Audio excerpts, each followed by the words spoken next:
firefighters. Right, take two. Right. Hello. Right, so flags, again, red flag, something dangerous. Flagging something up. White flag, sort of giving in. Flag manners, like the famous statue of the raising the Stars of Triumph, Iwo Jima, wasn't it? Yeah. Etc. It's a big thing. It's very, very symbolic. And I say people were willing to give up their lives in order to hold up the flag, because the flag is who you are. It embodies, the flag is who you are. And when your flag's going out, it wasn't always like that. The Romans didn't carry flags. When they went into battle, they had a standard bearer, and he had a pole with the Roman eagles at the top, and then there was a little plaque on it which said SPQR, which means for Senatorium Populari and Romanus. Right, the Senate, the people, and the Rome. I don't know what Q stands for. Isn't that the equivalent of a flag? Yes, the equivalent, but it doesn't do quite the same thing. A flag waving, it seems to have almost a life. It's almost waving at you in its own right. And of course, Claudius has flags. Where did we have flags? Where does it come from? So there's an interesting medrash, the Medrash Rabbah on Shir HaShirim, and the pasuk on Shir HaShirim is V'digloi alai ahava, that your degolim or your degel was to me welcome, ahava. You don't have to keep bringing coffee. We will make you coffee. This is a full service shir. V'digloi alai ahava.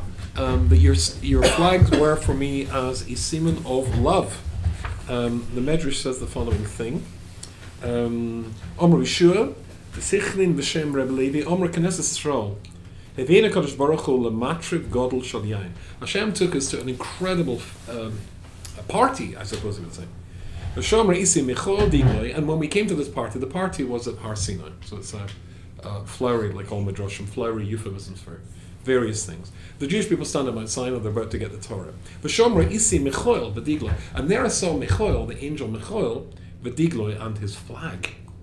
V'Gavriel V'digloi, Ra'o Einai Techosim. Techosim is the Aramaic for a flag. Shal Maila V'Hafti Oisam, and I saw them and I wanted them, but Oisashal, Amar Kadosh Baruch Hu, L'Moshe, Hashem said to Moshe, However, it's Sinai Shal B'nei L'chanas B'degalim, Yachnu B'degalim. Since they wanted to have flags, they can have flags. And they will be camped through flags. Hadahu the Ksiva says, Ish al Digloi Ba'Oisis. Possibly, each one was by their own flag. So Klal Yisrael see when they're standing Mount Sinai, Hashem came accompanied by myriads, there's an old-fashioned word, by legions of angels, and they were apparently in 4 camps, and there was, I've heard this, I looked this up before this year, I've heard the phrase, so there was 1 angel and 2 deputy angels for each of the rest of the angels, and there was 600,000 angels, and they were standing there, and each one crowned, that's right, we'll come to that shortly, crowns the Jewish people with 2 crowns, but there was an angel in charge, and there was 2 sort of like deputy angels. So there is a word in English, although I didn't know it was a Jewish word, but really technically it is an archangel. Have you heard of an archangel, an archangel? So what does an arch mean? So of course arch is that, but arch, like archbishop or arch enemy, means the highest. That means the highest level of, so there's an angel who's Gabriel, Uriel, etc. We know, but these are, we invoke or we mention them a lot. They seem to have very special jobs to do for Hashem Yisbarach, very special missions. Klal Yisrael sees them. Klal Yisrael, go on. It's funny that like Rashi tells us that the name of the angel is not like for a specific angel. Right. It's whichever angel happens to have that job. Yeah. Of Refuah is called Rebel. Yeah. So it's funny that there's a deputy angel. That's right. I agree. Especially since they don't have free choice. There's a fellow who got his, I knew somebody who told me his brother got his PhD in angels. And imagine a PhD, but Celestial College. Celestial. He didn't say where he got his PhD from, but you get the idea that you know you can also what does angels mean, what symbolism, you know, maybe it's all Kabbalistic, I don't know. But certainly Klal Yisrael seems very strange. I want to be, and we want to have flags as well. We'll see that means something much more profound in just a second. Rabbi Dessler, I'm sure we visited this before in our sharing. Rabbi Dessler has got a wonderful, just 1 and a bit page essay called Digli Hamidbar. The Golem that Klal Yisrael had in the Midbar. So you remember, because I'm sure we've quoted this, he says there are 3 types of Seder. The first Seder you get is a Seder when you see soldiers outside, let's say, Buckingham Palace in London. They're all looking, they're the guards units, they wear these splendid red coats. Sorry, Americans, don't be upset about the word red coat. But anyway, red coats. The big Streimels, the Spodek, and of course the gun. And they stand there, and these are from the guards units. That's the elite of the British Army. There are 4 guards units in case you're interested, but probably not. Anyway, yes, Scots Guards, Welsh Guards, Irish Guards, and the Coldstream Guards. Coldstream is a place in the northeast of England. Anyway, so basically, and they stand there, and they are extremely makbid in their appearance. And he says the outside is supposed to be Maramas, that they are the best of soldiers, and the inside as well. I'm talking, they are elite units. Then he says there's a sort of Seder you get when you go to a library. So you go to a library to get a book, then everything has to be in place for you, because if you want to get, well, mine of course, then you say to the lady or the gentleman in charge of the library, where can I get hold of, some of these great masterpieces? And they'll say if you go to such and such a row and such a shrink, shelf, etc., etc. If the book has been put back in the right place, then you can get that book out. But if it's not, if somebody has not put it back, and of course it was one of my books, that's hardly a surprise, then you can't get that book. But the library still functions, the library still works. That's sort of fine. It's just you can't get that particular book. But there's another sort of Seder, he says, that's a Seder you find underneath a car's engine, where you lift up the hood of the car. I'm trying to remember, is it hood we say here? Yeah. In England we call it a bonnet. Bonnet. I remember Robert Gottlieb bursting out laughing. Oh, bonnet! Oh, imagine a hat with a, what's a hood? Anyway, so It's like a bonnet. Head cover. Okay, make up your mind. Anyway, so basically, he says if you look inside there, then everything has to be in place, and if something is not in place, or you put something in the wrong place, nothing works. The car doesn't move. Now, that's different to the library. The book missing means you can't get that particular book, but the rest of the library functions. But if something's missing in the car, if it's not a Seder, it's sorry? The cog in a wheel. Little cog. That's right. So therefore he says, Baruchnias Nidrush Hageda Shlishi. When it comes to Ruchnias, what you require is the third Madriga. Everything needing to be in its place. Perid Shel Yichidim. It is a period of Yichidim. That is to say, each has cogs in the wheel, function in their own right. Became Perid Shel Agudas. Minor Hatachlis. If you've got a period of Yichidim, let me see, if they're all working together, fine. But a period of the separation of individual parts, or a Gudish, I'm trying to think if that works inside, I can't think of a good marshal inside a car. But bits that are a big chunk of it together, that doesn't work, the drives, yeah, something like that. Minor Hatachlis, and that prevents the whole thing working. But gam be'arbuvia lotiv. So if it splits, split up, it's no good. But arbuvia, but all without direction, it's also no good. Ela kol yochid tzorach leftech al pim hamidas hakelim hachitzanim time law. Where each and every individual has to work according to the midas and the kelim, which are unique and particular to him or her. Korach's idea was everybody call him Kum Kedoshim. Right. So that would be a very, very good example of when it goes wrong. That's like Barbuvia doesn't work as well either. But you've got to be in the chug, in the chevra, and you've got to be with other yichidim who are like you. Right? Okay. And even though you're in a chug, you're in a group together, each one is going to be different. Then Sora should call hadrochim yivulom lamokim echad, but they all have to be going in the same direction. A very simple example of that would be an orchestra. An orchestra, you've got the string section, and then the various parts of the string section: the violin, and the violas, and the cellos, and the double bass, and then and they're usually to the left. And then after that, you've got the woodwind, and then after that, you've got the brass, etc., and the percussion and all that together. And they're all very, very different. But as long as there's a fellow at the front, and they're all got the same piece of music, then they're playing their part. Somebody's not playing Mozart, but somebody else playing Beethoven, etc. Then it all comes together, and the harmonies are absolutely beautiful, and then it really is a symphony. So, but that doesn't mean to say, as the violinist, that I'm the trumpeter. No, the trumpeter is the trumpeter, and I'm the violinist. But as long as you are classical musicians playing in the same piece of music, it's gewaldig. But somebody wants to play rock music or Indian music, then they're not going to fit at all. They just are. You've got to go to that's a different place. That's a different concert hall. Okay, Yovel Malcolm Echad l'shleimus ve'im b'sviva achas maschil ba'avoda al pi midas yidua achas v'sviva acheres al pi acheres. Going Musaf Chassidus is the exact same thing when it comes to Ruchnius. There are different chugim you can belong to that achieve the same thing. They are, as it were, now the violinists, they're the Chassidim. And the percussion, I'm giving, it's totally unfair, I'm a Litvak. And percussion, that's the Musar, that's the Litvak, etc. But as long as we're all together and learning from each other, he says, going Musar Chassidus, Hari Kedil Agil, L'Shleimet Zorat, L'Sleiv Sof, as long as they're learning one from the other. That's the goal? Absolutely. It's not the goal of the Chassidim to do Chassidim. No, let's not get into Chassidim. People are watching this. I'm going to get into trouble. You're just trying to get me into trouble. No, I mean... No, I don't know. You're just getting me into trouble. It's like the violinist doing the clarinet. No, there's different paths to the same thing. paths, right. Right. But why would the violinist want to play the clarinet? You do your thing, I'll do my thing. We're working together to achieve. Well, you just mentioned Kuruk before. First of all, there are many musicians play many instruments. That's not the orchestra then. No, I'm saying that you could. I mean, in this mashal, that we shall have our derech. Zvulun has his derech of Terumada, whatever, and Zachar is the Kol guys. So what happens if the Kol guy like, oh, you know what? I should try Zvulun. I'm going to go to work and see how that works out. Hold on. So slow down. So go on. What? And that's why you have a job. Oh, right.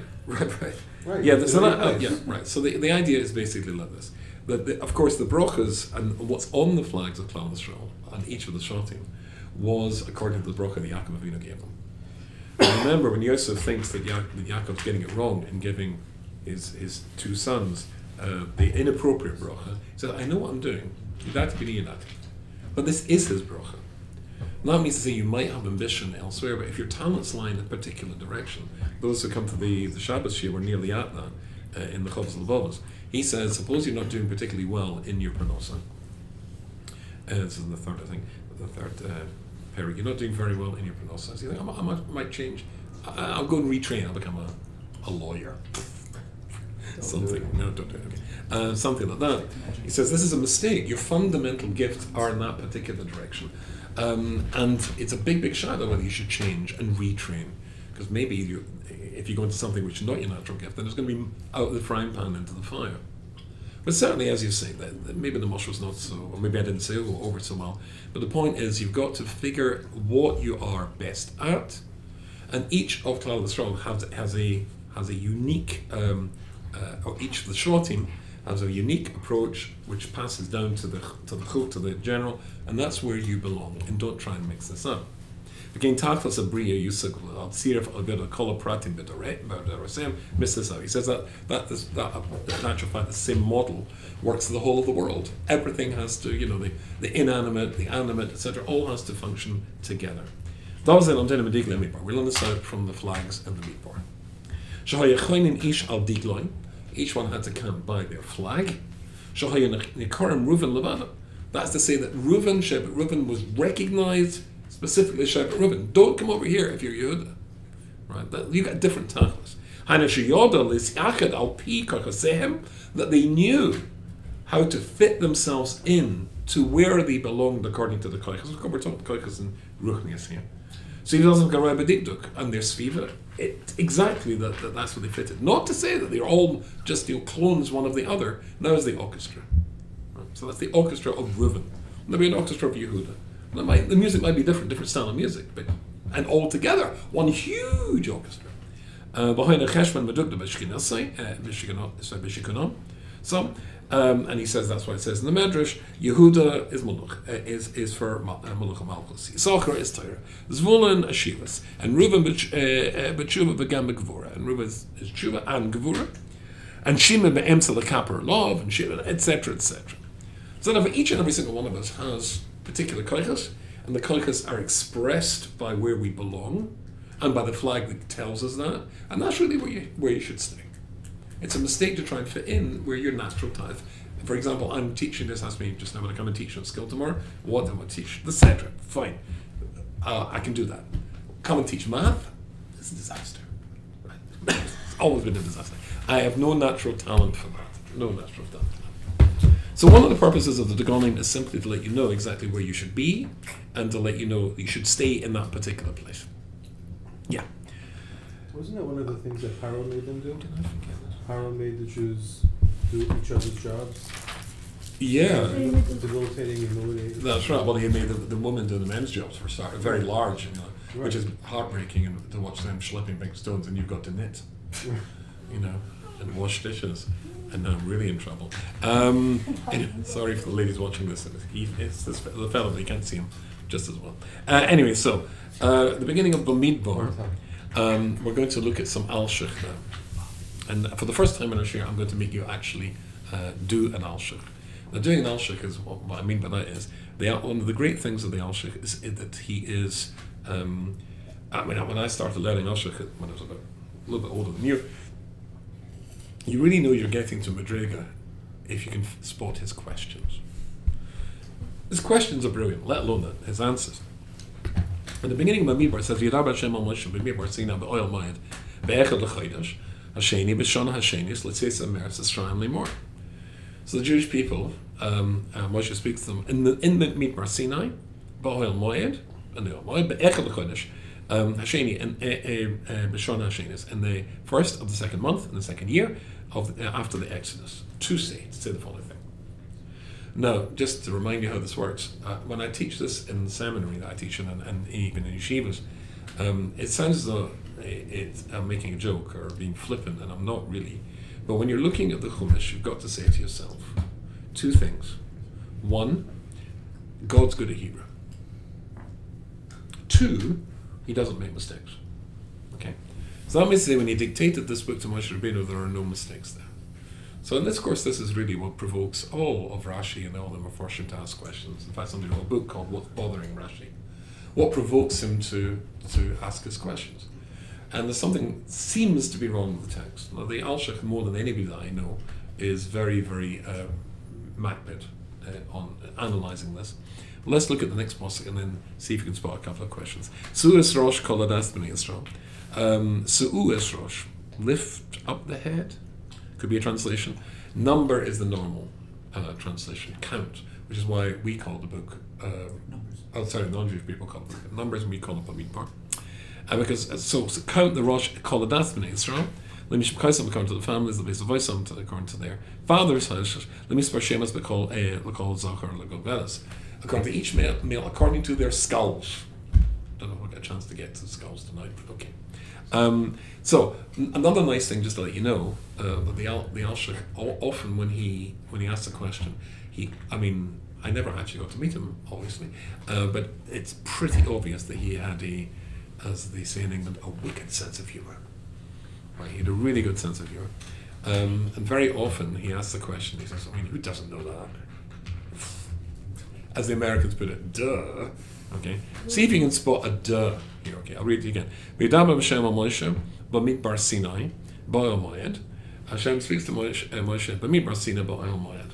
Any does? Yeah, what's the duh? You're joking. You can say it. You can. Okay, go on. Well, where else? Right? Oh, sorry. I was in California. Oh, it's not California. Oh, yeah, Sinai. Who doesn't know that Hashem spoke to Moshe Bamidbar Sinai? Question number one. In the Old Moed. Sorry. Yeah, and generally in the Old Moed. Yeah, very, very good. And the other thing you must know is why is it go into such detail about when it was Be'echad l'chodesh Hashem in the first or the second month, B'shana Hashem in the second year, the system went out from Egypt, and then it's Su'es Rosh. Su'es Rosh. Plural singular. No. Good, well done. Su'es Rosh. Why is Rosh in the singular? Su'es Rosh Kol Adas B'nei. Should be Roshim, should it not? Su'es Roshim Kol B'nei. Why is it in the singular? Okay. That's the question he asked. Okay. If you take those some, that'll be fine. Hakod. Sorry? Do I find the term peculiar Yeah. as well? Yeah. Counting? Yeah. Just to give you that's just a little taste of the Goes from album. rosh from head to skull. Go. Sorry?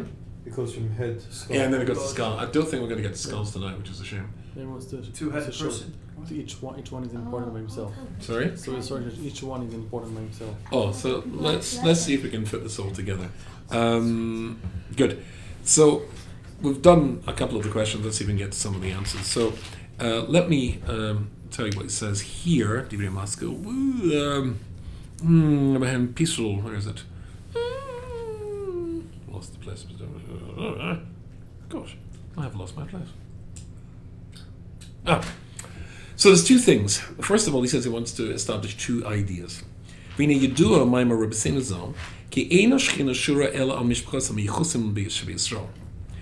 Shekhinah can only dwell in Klal Yisrael in families which are meyuchas, which have no flaws. This is a Kabbalistic idea, of course, the Zohar.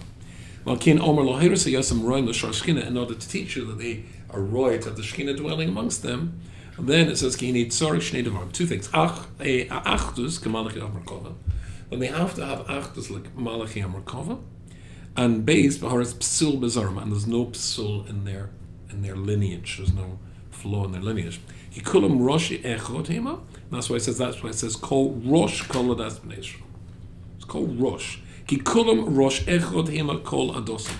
They all come from one family. They all come from one Rosh. That's from Yaakov Avinu. There is no spot. These are all roy for Hashem to be dwelling with them. Fine. However, there's something else which the Alshich says here, which I think is worthy of us paying attention to. He quotes the Medrash Rabbi Bilutan Shir Hashem, and he says, "Ki Kishmai Yisrael b'sina Rosh Shekhinah Shura al Arba Machanas Malachim." So they saw, as we said before, the Shekhinah dwelling in 4 camps of angels. And who were these camps of angels? Just as we said before, the camps of angels which had the Golem Michael, and Gabriel, Uriel, and Raphael. And they said, if only the Shekhinah could dwell in us, amongst us, in 4 machanos. In other words, the ambition of Klal Yisrael was to supersede and replace the Malachim. Interesting ambition. And then he says the following thing. I've skipped out a big chunk, but I'm going to go back in a second. The Torah is telling you here the following thing. Look at the Mila of Klal Yisrael. Now, the question we asked before was, where else did Hashem speak to him but in Sinai? But in Sinai, something happened in Sinai, which is this week's Seder. We got the Torah in Sinai. Listen to the Lashon here, it's very interesting. Look at the level that Klal Yisrael reaches through the Torah. When they are encased or in a body, in a physical body, which should be something that pulls them down, which is negative. They are similar to the Malach Ashuris. There are 600,000 Jews. 600,000 Malachim was the camp. These come down and crown each and every single Jew. To tell you, it could be called Nafshosam, called Bechinas, called Chet Torah, because in each and every single one of those Jews, 600,000 letters in the Torah, I forgot to add. There is in every single of the Jews, the 600,000 Jews, is every aspect of the Torah is contained within each and every one. Let me finish this bit here, and I want to show you another. I'll show you. But they were not higher madrigal than the angels, because we, our neshamas, come to this world, and then are contaminated, if you like, with the guf, and yet through the Torah, it's possible to supersede, to be lamayla min malachim. Because don malach hasharas olivcha b'markova ameshad hazu yosek malachim. And despite that shutfas of the spiritual and the physical, you can be higher than the malachim. Shu al yidei Torah o mitzvah shekadma b'Sinai. And how would that be done? It would be done that thing that they want, that's the flags that they want, to be the replacement for the angels. That's going to be achievable, but through the Torah, only through the Torah. That's why it says Bamid Bar Sinai. It's not telling that why should Hashem spoke to Bamid Bar Sinai. We know that, but it's emphasizing that what they wanted to achieve, They were only going to achieve by getting the Torah that would make you, at least in potential, have the ability to be in a higher madriga than a malach. Was that achievable? Yes, it was achievable. Did they achieve it? Yes, they did achieve it for a short time. Then go over to another bit of Alshech. Lama shamamat harsina bo lahem hashbo shelo b'hadroga. But what happened straight after that? They lose it very badly. It's a funny thing. I always think that Pesach, which is of course the side of everything we do and we are, leads up to the purpose, right? It's not just a secular Jew say, let my people go, and all sorts of weird ideas of freedom. It's nothing to do with that. The Avduni, when that was occurred 7 weeks later. So then the whole pinnacle, therefore the whole raison d'etre of Pesach and Yetzias Mitzrayim was to come to Har Sinai and get the Torah, and that's a great celebration, and we stay up all night to celebrate a complete total failure. It's a funny sort of yontif. Let's have a Purim where we all get killed. Not would be much of a Purim. Let's have a Kabbalah Torah where we blew it completely. So it's a very sort of funny yontif. Let's just remind ourselves what we're saying here. Klal Yisrael are saying about Sinai. They're at an incredibly high level. They see the Malachim. They see the flags of the Malachim. We want to be that. Not just wave flags. We want to replace the Malachim so that Hashem can dwell amongst us. Since that arrival of Har Sinai was sudden and abrupt, and only in 7 weeks, it wasn't Bahadroga. It wasn't Madriga, Acher Madriga. So when I was teaching in the seminary, I teach in Bensonhurst. And Bensonhurst is a pretty fruit place. The other week I said, when I used to be a Reform rabbi, and you should have seen the girls going, what? I mean, guys would have gone, but, what's he talking about? That girl, and then it literally just screams, ah!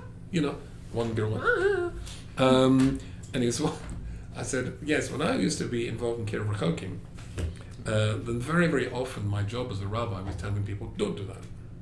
You don't do it like a Reform rabbi. No, you don't have to do that. When you eat pork, well, I don't say eat pork. But very often it was the case, and it's a particular machla for new beginners.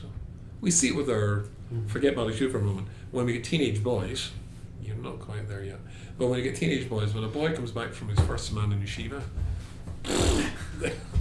the try. I'm embarrassed. I'm starting to embarrass myself thinking about a complete twit I was when I came back from my first man in yeshiva. Because I was there to, the shul wasn't firm enough and the davening wasn't slow enough and the kafanik, and that rabbi there was a gone, dying wise in the front there. So you get the idea. But Bali Tshuva have the same sort of there's that sort of same sort of stage they go through, and they want to do very, very. Everybody wants to become a Samar Chosed. Bali Tshuva, that rabbi, my very close friend Rabbi Goldman, he says when he's teaching in Or Sameach that he makes a rule with the boys because being a chosed, they want to talk to him about Chassidus, Bali Tshuva. You're not going to talk. We're not going to discuss Chassidus till you've been learning for 4 years. And that's a big thing. It's a big change. And if you do something, that's why it says in Mari, V'hosa soto milofaninu me'acharinu. Because what the Sotki can achieve by pushing you to do too much is just as good and just as effective, maybe more so than if he's standing in front of you stopping achieving stuff. So sometimes you're trying to move forward and he's stopping you, and sometimes he's telling you to do more, and that's when I have to stop you. And that's when I was a Reform rabbi. No, you don't do that, and you're not buying Rabbeinu Tam's tefillin, and you're not keeping Rabbeinu Tam's man, and no, because you've only been learning for a week. Where did I get my struggle? Where did I get my... No, that's not what's going to happen. Since Klal Yisrael did... How do you justify that? What? He wants to keep Rabbeinu Tam's man tefillin. These are all madrigas. That's what he's saying. Well, I justify this with the Alshech and what he says here. Sorry? And I've heard it said that had Klal Yisrael asked, Hashem went to all the nations and asked them each, had Klal Yisrael asked, he said steps. Oh, really? Don't push too much too quick. Steps. That's Klal Yisrael, so to speak, Yetzer Hara, is to want everything instantly. If they wouldn't have said it, what would happen? Well, let me read the Alshech. So he says here, Lama shema Har Sinai bo lahem hashpo shelo badroga. Since what they achieved at Har Sinai was not by drug, it wasn't their own efforts, it was in a very real sense artificial.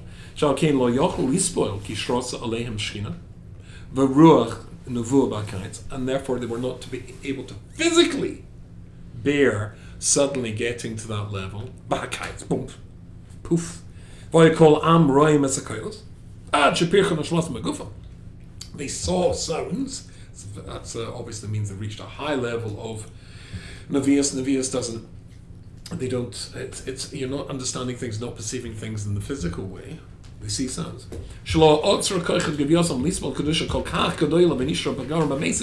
And they weren't able to bear that, and therefore they died. They physically died. So the Rabban Shem stopped that, and that's why it's in the first of the second month of the second year. And therefore the Shekhinah comes away. I know you're going to have to hold on a second. So first of all, it was going to be Bahadroga. The Shekhinah is going to dwell in the middle. And then surrounding them is going to be Machne Levia. And then round that's going to be the Klal Yisrael. And it's going to be, they're going to have 30 days in the second year, and before they know that Shekhinah is there. Right? So they're setting up the Mishkan. The Mishkan is right at the beginning. But then it's going to be before the Shekhinah comes down to dwell in that Mishkan, it's going to be slow, Madrega, Achel, Madrega, Achel, Madrega. Because if you get it all too soon, then automatically you're going to be in serious and profound trouble, because they were already in serious and profound trouble. That's why they made the Egel Azov. They weren't roy for that. So you have to get yourself into Madriga, where you're a Madriga to be able to do it stage by stage. And that's why it says Oma B'Shon Hasheni Islam Masha Hoya B'Shon Hasheni. So Lo Koidam Lo Hoya Liyas B'Tzisam Etzram Kisham Hoya B'Mokim Gelulim B'Ash Lakonis Kedusha Gedoyla Kazais. Because then they were in a very low level. They were Bali Tshuva. And they were in a very, very low level after 210 years in a place which was full of tumah. Because it has to be gradual, build up, and something that starts quick disappears quick.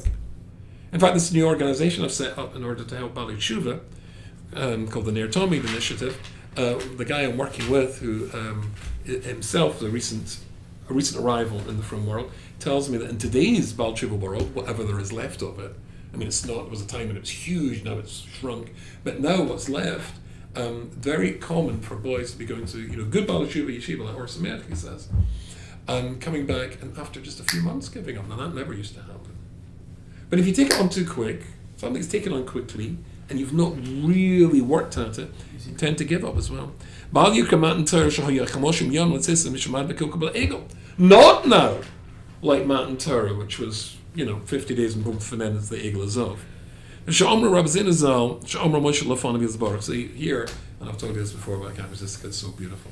Moshe Rabbeinu turns around and he defends Klal Yisrael, and he says, "Look, Rabbeinu Shalom, such a weird lashon.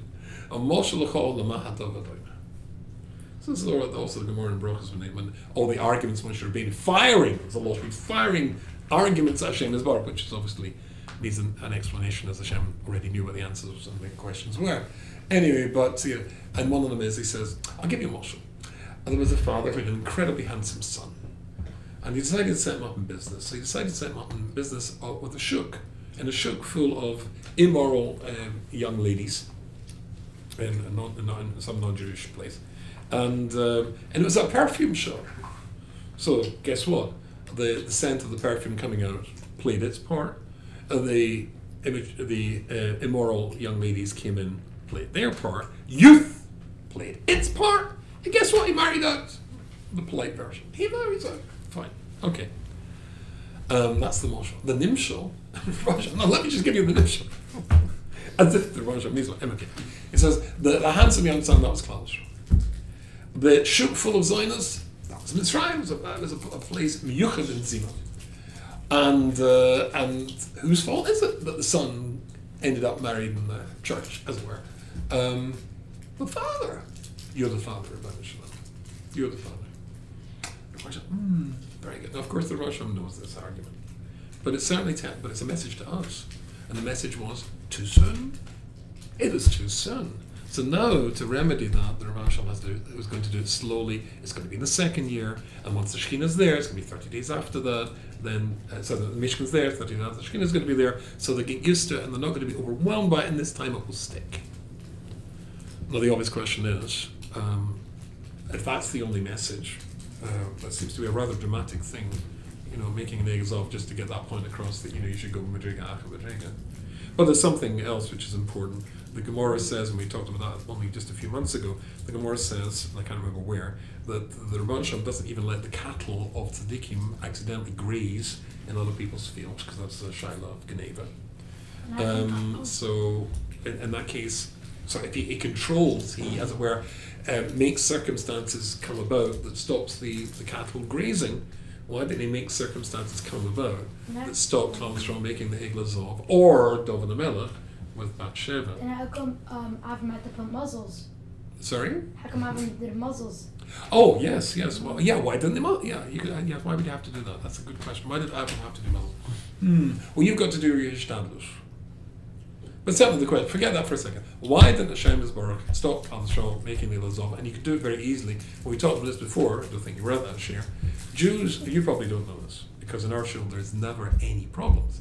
However, in most Jewish congregations there's always somebody who's an older fellow, who's a cantankerous and grumpy old fellow who davens at the front, complaining and criticizing. There's always one of them. So the Shaila really is that, as Moshe Rabbeinu says, I'm going up to Har Sinai, I'm going to be there for 40 days and 40 nights and all that sort of stuff, and then the 40. So what happens is that he of course meant that the day that he was talking about wasn't part of the Cheshvan, he said 40 complete days. So they got it wrong, and then they anticipate him back a day early, and he said, fine, okay. So the real question is, the way I put it is, so why wasn't there one grumpy old Jew, 600,000 Jews? One Rubinstein. His name was Chor. Right. Was it Chor? One of Chor, yeah. Oh, no. He wound up with his head removed. Yeah, well, yeah, so, okay. Answer, so the Kozlov says the answer is because they didn't want to. Why wasn't there a general? I think there's going to be more than one.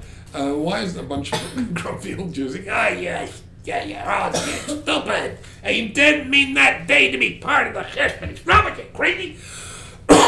Well, that would be Steve because he doesn't have that sort of accent, but you get the idea. So the idea is that basically they didn't want to. They thought it was too much. Deep down psychologically, they were scared. They were aware this was too much for them. They wanted to blow it so they could get out of this. Here is a message that the Rebbeinu Shalom is saying that you've got to do things slowly. But more than that, he didn't produce this grumpy group of Jews or one old Jew who gave a counter argument for the very simple reason he wanted Klal Yisrael to fall. So that we would know in any future generation, were it to be the case that you look around our generation, think about, it's a cheshvan and shemayim for Klal Yisrael. I kind of think that if you look at the number of Jews supporting the most ridiculous, extreme left-wing, anti-Jewish, anti-Israel positions, let's say in the modern Democratic Party, or the BDS, etc., you might think, or the vast majority of American Jews who keep nothing and know nothing, what's the cheshvan and shemayim? You might despair, leaving aside that they don't really come to the cheshvan anyway. It's the frum people who make the difference, but leaving that aside, you might despair. But then you got to remember it was a generation that was so bad that Hashem proposes finishing them off, and Moshe Rabbeinu persuades them with these arguments. But of course Hashem knew that anyway, so this was not a conversation, it wasn't a discussion. It was something that Moshe Rabbeinu had to remind us about ourselves. No, Hashem knew the answer beforehand, but he didn't have to have this discussion, really. Only we had to have this discussion. But then David HaMelech, if you, like we all do, have done things in the past, as an individual you're embarrassed about, you're ashamed of, whatever madriga you're at, you lost your temper when you should have lost your temper, like you're at Sadi Godel, or you're about time, you're about Guy, but whatever it is, and you're embarrassed about it. Yeah, there was somebody called David HaMelech when it was Bathsheba. Hashem could easily have stopped that happening as well, to let you know that a yochid can make a mistake, and but importantly, you're only going to get to that madriga of understanding all of this if it's slowly, stage by stage, madriga ach madriga. Anybody who chaps madriga, this is the Yiddish phrase, the chapa madriga is a disaster. You're almost always going to fall down flat on your face, unless you get tremendous siyata d'shmaya, but never count on tremendous siyata d'shmaya if you push the envelope beyond its reasonable rules. Can't resist telling you, Rebbe Hela once told me a girl fell and broke her leg, and it was obvious that Hashem wanted it with a broken leg. To which the Rebbe Zahel said, well, that really depends. If the cleaning lady has just cleaned the corridor with a mop, and it's all wet, and the girl was running late to class, and she ran along, and she fell and broke her leg, it might not be that God wanted her to break her leg. It's just that He was not willing to suspend the laws of physics for somebody who's an idiot. And that might just happen to be the consequence, right? The rules are the rules in a very real sense. If you try to run too fast or try to do too much, you're going to fall. Yeah, the flags are there for you.